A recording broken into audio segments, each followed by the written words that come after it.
on Tuesday. Bryan Wu one-hit the Boston Red Sox. Walker Buehler had a bad off day, and Cal Raleigh has definitely taken the lead in the American League MVP race. Welcome to the Dom Skeen channel, your one-stop shop for the Mariners storylines on Seattle's minds. The Mariners win 8-0 over the Boston Red Sox on Tuesday, splitting the series at one game apiece before Wednesday's rubber match. The Red Sox are going to have Garrett Crochet on the mound, while the Mariners will have Luis Castillo. Obviously, two pitchers who have been in the upper echelon of starting pitcher in the MLB in recent years. Luis more on the downturn, while Crochet is on the upturn. But going to be an interesting day game tomorrow.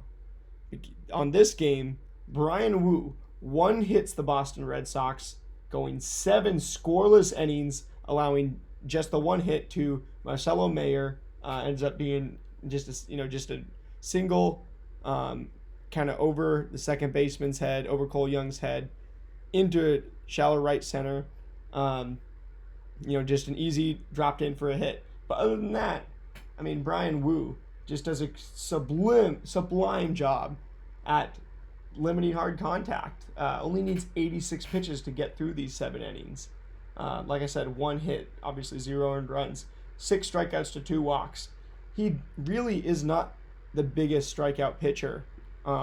It's not his style. He is a guy who limits hard contact. However, he commands the mound so well, and he keeps his own pace in these at-bats. He doesn't go with what the hitters want him to do, which is a problem that a lot of these pitch-to-contact types, Zach Eflin, a Bailey Ober, even like a Bryce Miller when he's pitching to contact on our team, they fall into traps where they're really not commanding the game, and it really gets away from them. But Bryan Wu seems to have raised his floor as a guy who's pitching to contact into an echelon where we don't normally see it. There's guys who strike out there's pitchers with a lot of strikeout potential who, are in the top 10 in the MLB right now, in terms of starting pitching. There's pitchers also with, if they don't have a ton of strikeout potential, then they have the ability to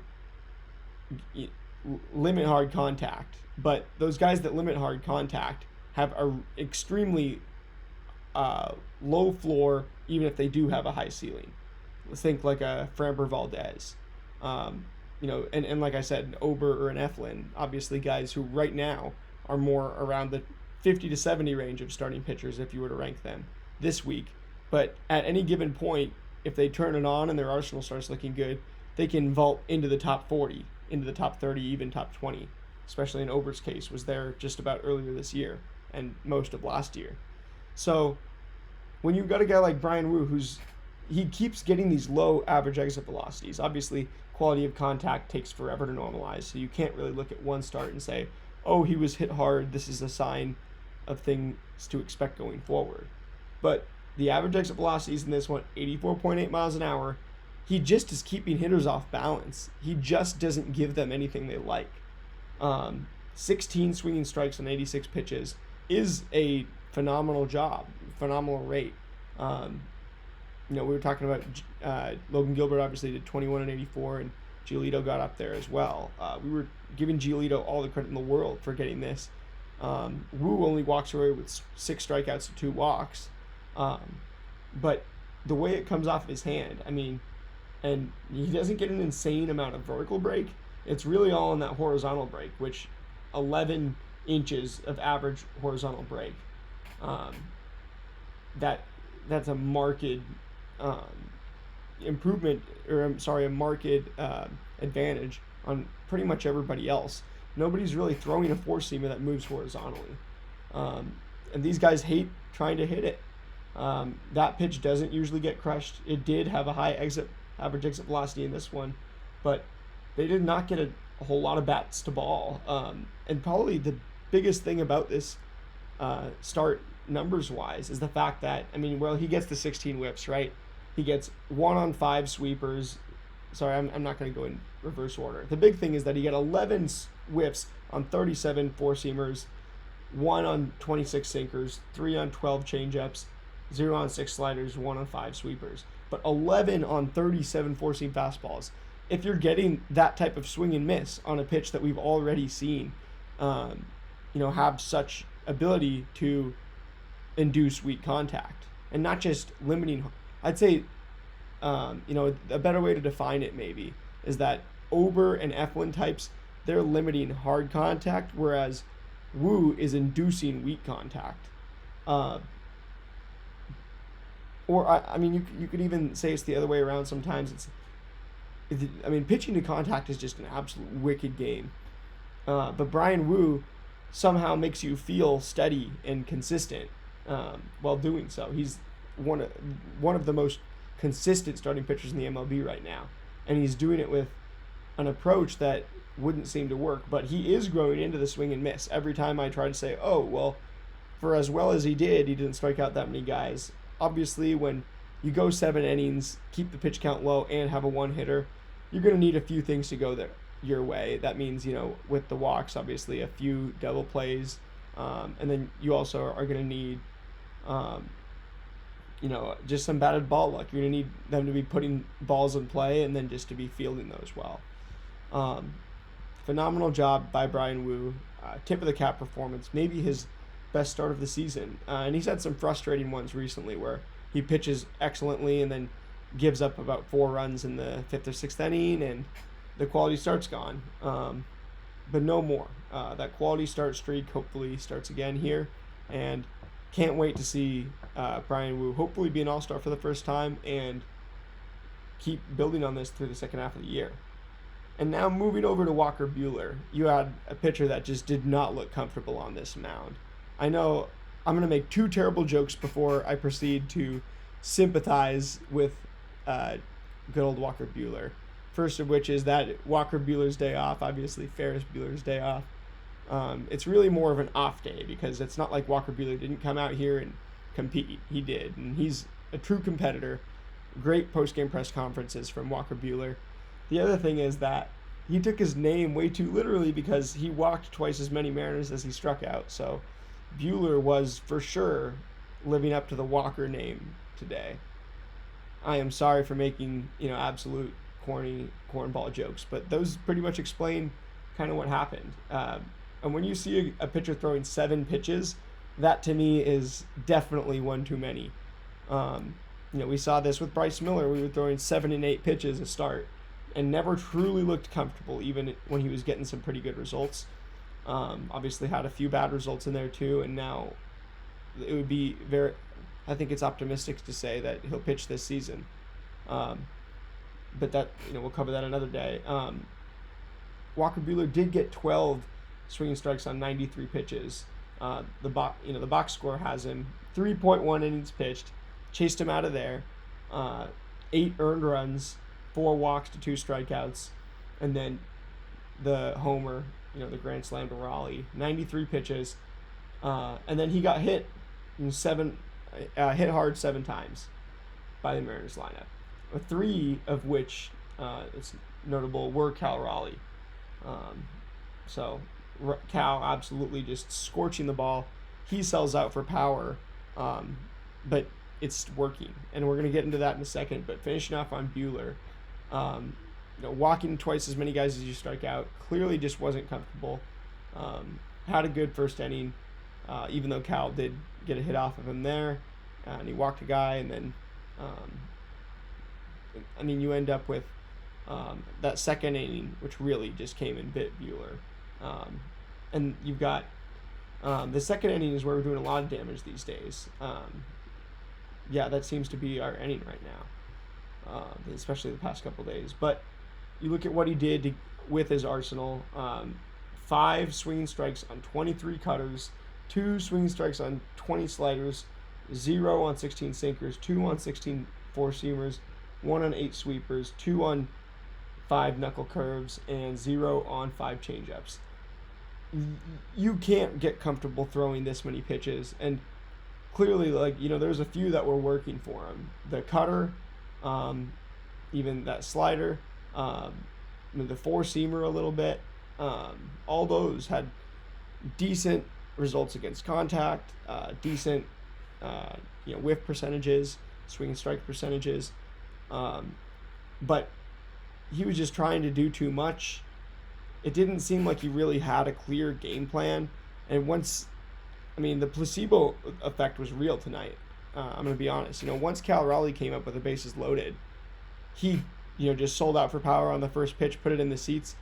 Walker Buehler just looked like, he was livid on the mound. You could see, his reaction. He puts his hands on his head, as a big reaction and stuff. And he's a guy who, when he has a bad start, he will go into the post-game presser and say, "Man, I hate sucking. I don't want to. I'm tired of sucking." Is something that he said in a press conference earlier this year. After he had a few bad starts, he said, "I'm tired of sucking, and I'm gonna fix it," or something like that. And I think that was like he threw just a bunch harder, and he's like, "Yeah, I'm tired of sucking, so I'm gonna, I just threw harder," or something like that. But I don't know what the Boston Red Sox do with him. We might be seeing Kyle Harrison in their rotation soon enough, after the Devers trade, obviously, because 12 swing strikes on 93 changeups. This is really like a Bryce Miller approach, but he's old and doesn't. He's coming off of some time off due to injury and stuff, so it's really hard to see where he's going to regain his stuff that made him a top arm just a few years ago. Moving on to Cal. Sorry it takes me this long to get to. The best player of the night, arguably. Him and Wu both just had insane games. Both need to be all-stars, and both surely will. But you get Cal Raleigh going 3 for 4 with a grand slam, 6 RBI, a double, homer, 2 runs scored. Just filling the stat sheet up, just absolutely ridiculous. Cal is tearing the cover off the baseball. We know this. But what's really interesting about this profile is the fact that he's selling out for power. A third of his hits are home runs, and he still has a .266 batting average. He's leading the MLB in home runs now. The grand slam tonight was number 27. That breaks the tie with Judge, who had 26, and now Cal Raleigh stands alone once again at the top with 27. And when you look at what he's doing, when he hit that double today, it wasn't even, it wasn't even like he was selling out for power. Like, that was a total contact approach. And because he's a switch hitter, he has all these different approaches that he tries out at the plate. He's incredibly consistent, and he's very measured. Like, when he does sell out for power, and you see sometimes he swings, he misses. He totally hacks. But he, when he connects, it's almost always a home run from that left side. 2 in the last weekend that I'm thinking of, where he just kind of pops it up, including this one. He really hits it high, and just trusts that he's going to muscle it into the seats, and he does. And the placebo effect with all of this that I have to talk about is that Cal Raleigh comes up, Crazy Train plays in the Mariners Stadium, the Ozzy Osbourne laugh. Ah, ha, ha, ha. The whole stadium gets really raucous. And Walker Buehler's out there, an intense competitor, a guy who's, wears his heart on his sleeve, very emotional. Then you've got Cal Raleigh, one of the best hitters this year in the game. A guy who you're obviously scared of. Now you've got him with the bases loaded, and you're up against the ropes. Honestly, the pitch that you throw to him, you throw a, not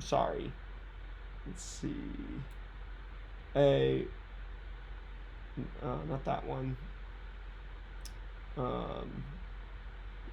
Okay, here. Yeah, so you hit a homer. And by the way, in the first inning, it was the single from Cal, just a perfect piece of slap hitting. Then later on, after the grand slam, you had Cal double 2 more runs home. For the context, that's how he got the 6 RBIs. But with Cal, he comes up to the plate. Crazy Train is playing. The ballpark gets raucous. Walker Buehler wears his heart on his sleeve, is out there undoubtedly just thinking to himself, oh, shoot, right? I got to execute. Cal Raleigh comes up, who knows that he's tied for the MLB lead for homers. This guy had to grind through the minor leagues and everything and has earned every bit of respect that he gets as a player in this league.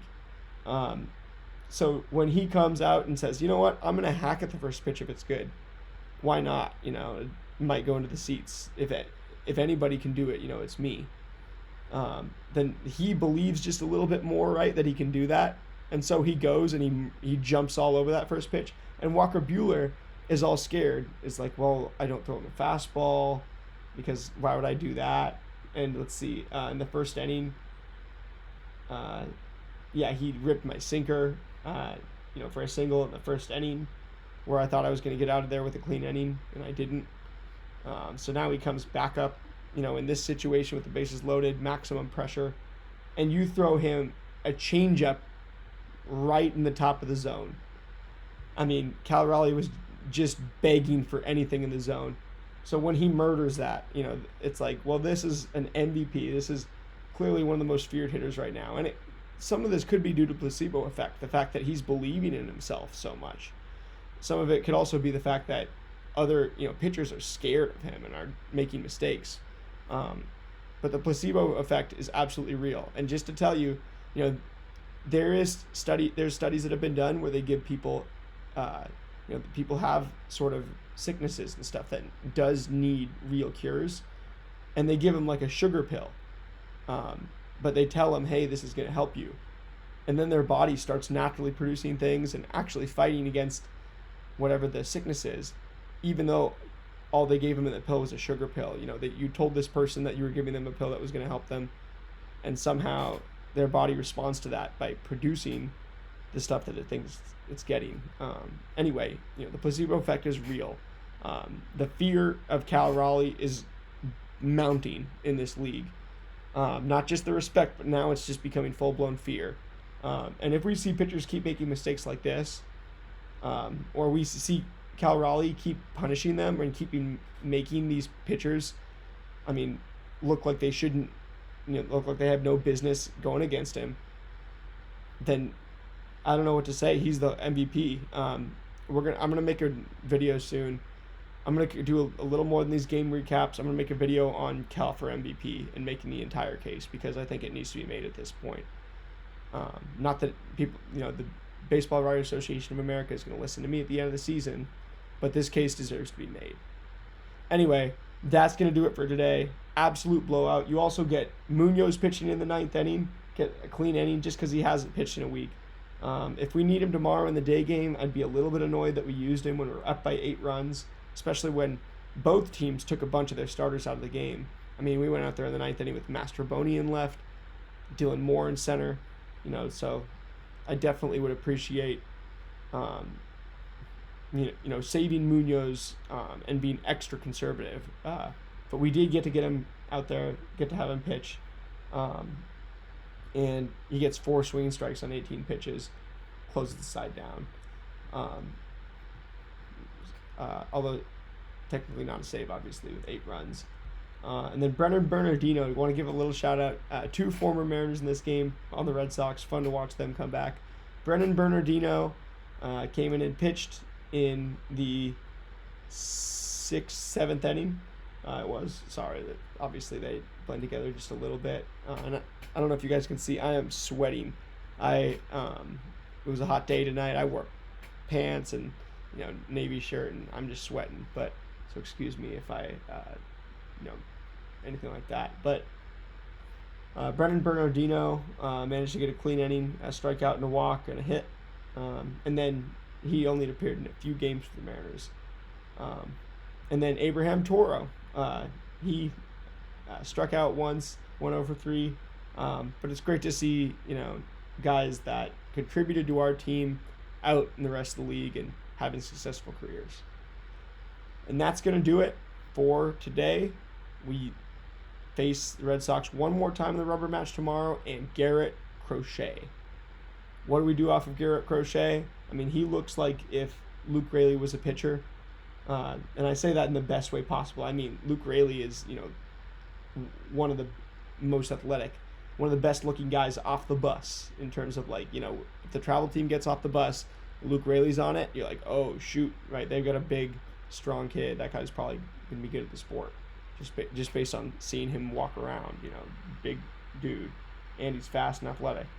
But then when you look at, Garrett Crochet, he has that same look to him where he's just, oh my gosh, this looks like the big kid who's going to dominate everybody else in Little League. And then Crochet, he's just pumping gas, in the upper 90s and stuff. We did see him last year with the White Sox. His stats are all excellent, and Luis's are all poor this year. Luis has become kind of a pitchability guy, kind of a tinkerer, and Crochet is completely the opposite. Absolute bona fide top 5 option. I would put him top 3 right now.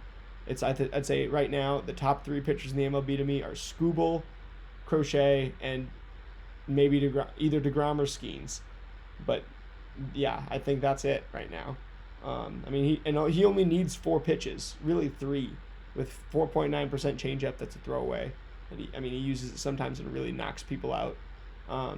But then 4-seam 43% of the time, sinker 12.9% of the time, cutter 28.9% of the time. If there was a team built to beat Garrett Crochet, it would have to be the 2025 Seattle Mariners, who are sitting fastball the whole time. But he's got 3 different ones that he's going to mix up on us. So we could be in for a lot of weak contact, or we could just be in for a lot of strikeouts tomorrow. But I wouldn't be surprised if we jump all over a lot of these fastballs as well and give Garrett Crochet one of his worst starts of the year to win this series. That's finally going to do it. I'm glad we got to cover a little bit of the preview as well. Got to cover Cal a little bit. Going to have another video coming on why Cal deserves to win the MVP, probably around the All-Star break, because he will start this All-Star game, and sounds like a good time. And if I get one more like on today's earlier video, I will be bringing you guys the first of the trade deadline coverage videos. Anyway, I will see you guys tomorrow. Go Ams.